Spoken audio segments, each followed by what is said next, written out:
Zanimiva zgodba je povezana tudi s temle šivalnim strojem, ki ga je imel v lasti Finžgarjev oče Franc Finžgar. Prvi krojač daleč naokrog je bil, ki si je lahko privoščil ta šivalni stroj. In kot na razstavo so ga hodili občudovat od blizu in daleč. Pa kar nekaj časa je trajalo, da so se ljudje nanj navadili.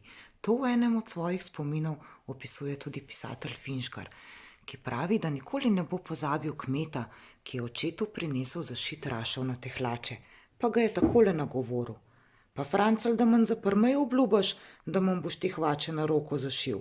Jaz temu tvojemu peklenskemu kovoretu prav čist nič ne zaupam." Torej je bil na začetku šivalni stroj kolovrat iz pekla.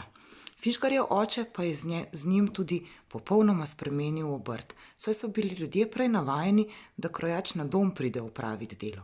Zdaj pa se je delo moralo prinesti sem na domačijo.